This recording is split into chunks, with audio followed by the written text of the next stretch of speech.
আজি ধুবুৰী জিলাৰ চাপৰত অসম চৰকাৰে যি বৃহৎ উচ্ছেদ অভিযান চলাইছে, এই উচ্ছেদ অভিযানক আমি তীব্ৰ বিৰোধিতা কৰিছোঁ। প্ৰধানতঃ হিমন্ত বিশ্ব চৰকাৰে কেৱল আদানী আম্বানীৰ স্বাৰ্থত হাজাৰ হাজাৰ বিঘা অসমৰ ভূমি আচলতে গতাই দিয়াৰ স্বাৰ্থত ধাৰাবাহিকভাৱে যি উচ্ছেদ অভিযান চলাইছে, অমানৱীয়ভাৱে চলাইছে, ইয়াক আমি তীব্ৰ বিৰোধিতা কৰিছোঁ।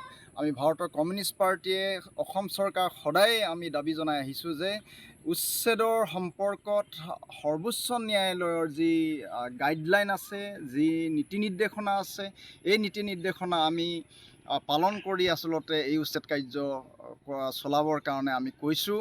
কিন্তু এই ক্ষেত্ৰত এই চৰকাৰখনে প্ৰায়ে আচলতে যি উচ্ছেদ কাৰ্য চলাইছে, সকলো উচ্ছেদ কাৰ্যই আচলতে আইন উলংঘা কৰি, সৰ্বোচ্চ ন্যায়ালয়ৰ নীতি নিৰ্দেশনাক উলংঘা কৰি কেৱল নিজৰ স্বাৰ্থত আদানী আম্বানী ৰামদেৱক আচলতে মাটি দিয়াৰ স্বাৰ্থত, অসমৰ ভূমি দিয়াৰ স্বাৰ্থত এই উচ্ছেদ কাৰ্য প্ৰথম অৱস্থাত আচলতে সংখ্যালঘুক টাৰ্গেট কৰি কৰিছিল আৰু ইয়াৰ পিছত বিভিন্ন সময়ত জনজাতি এলেকাটো এই কাৰ্যসূচী চলাইছিল। আৰু আজি ধুবুৰী জিলাৰ যি চাপৰত এই অমানৱীয় উচ্ছেদ কাৰ্যসূচী চলাইছে, ইয়াক আমি আচলতে তীব্ৰ গৰিহণা দিছোঁ। শীঘ্ৰেই চৰকাৰক বন্ধ কৰিবৰ কাৰণে দাবী জনাইছোঁ।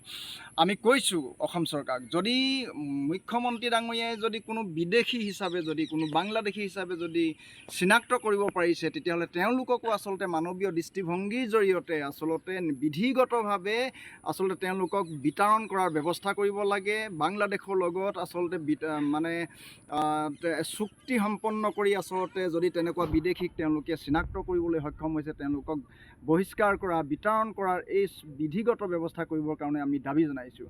কিন্তু তেওঁলোকে, এই চৰকাৰে সেই মানৱীয় দৃষ্টিভংগীয়ে আচলতে এই কাম কাজ নকৰি কেৱল টাৰ্গেট কৰিছে সংখ্যালঘু জনগণক প্ৰথম অৱস্থাত, তাৰপিছতে জনজাতি জনগণক। এই কাৰণেই যে প্ৰথম অৱস্থাত সংখ্যালঘু জনগণক টাৰ্গেট কৰিছে, এই কাৰণেই যে আৱেগিক অসমীয়াৰ মন জয় কৰিবৰ কাৰণে তেওঁলোকে প্ৰথম অৱস্থাত বিদেশী বুলি সন্দেহ কৰি বা বিদেশী বুলি কৈ তেওঁলোকে পুনৰ নিৰ্বাচনত আচলতে নিৰ্বাচনী ইছ্যু কৰি আচলতে ভোট বেংক আচলতে তেওঁলোকে গঢ়ি তোলাৰ কাৰণে, কনচলিডেট কৰাৰ কাৰণে আচলতে এই সংখ্যালঘু লোকসকলক টাৰ্গেট কৰিছিল। আৰু পাছলৈ ক্ৰমান্বয়ে তেওঁলোকে আচলতে উদ্দেশ্যটো যিহেতু বেলেগ, তেওঁলোকৰ আৰু উদ্দেশ্য আছে যে আদানী আম্বানী আৰু ৰামদেৱক মাটি দিয়াৰ যিটো তেওঁলোকৰ উদ্দেশ্য, সেইকাৰণে তেওঁলোকে ক্ৰমান্বয়ে জনজাতি এলেকাত তেওঁলোকে উচ্ছেদ চলাইছে।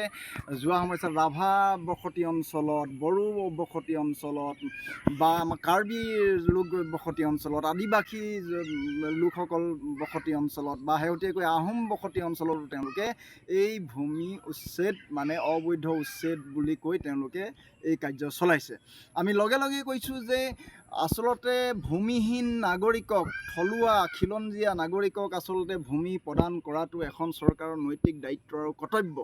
যিসকল খিলঞ্জীয়াই হওক বা খিলঞ্জীয়া বুলিয়ে কওক, থলুৱা বুলিয়ে কওক বা আমাৰ দেশীয় অসমীয়া লোক বুলি কওক, তেওঁলোকক আচলতে ভূমিহীনক ভূমি দিয়াৰ দায়িত্বটো এখন চৰকাৰৰ। আচলতে যিবিলাক চৰকাৰৰ ভূমি আইন আছে, এই ভূমি আইনৰ জৰিয়তে ভূমিহীন মানুহক ভূমি দিব লাগে, এইটো চৰকাৰৰ প্ৰধান দায়িত্ব আৰু কৰ্তব্য। কিন্তু সেইটোকে তেওঁলোকে এই দায়িত্ব আৰু কৰ্তব্য পালন নকৰি তেওঁলোকে কৰিছে কি, চৰকাৰী ভূমি দখল কৰি থকা এই খিলঞ্জীয়া লোকক, থলুৱা লোকক, জনজাতি লোকক আৰু সংখ্যালঘু লোককো তেওঁলোকে টাৰ্গেট কৰি আচলতে উচ্ছেদ কাৰ্য চলাই আদানী আম্বানী ৰামদেৱৰ স্বাৰ্থ পূৰণ কৰিবৰ কাৰণে উঠি পৰি লাগিছে। গতিকে ইয়াৰ আমি তীব্ৰ বিৰোধিতা কৰিছোঁ। গতিকে মানৱীয় দৃষ্টিভংগীয়ে, যদি কোনো বিদেশীও হয়, সেই বিদেশীকো আচলতে মানৱীয় দৃষ্টিভংগীয়ে আচলতে ট্ৰিট কৰি বা আচৰণ কৰি আচলতে তেওঁলোকক বহিষ্কাৰ কৰাৰ ব্যৱস্থা কৰিব লাগে। যিকোনো খবৰৰ বাবে যোগাযোগ কৰক 7099017330 লগতে 7099017110 নম্বৰত।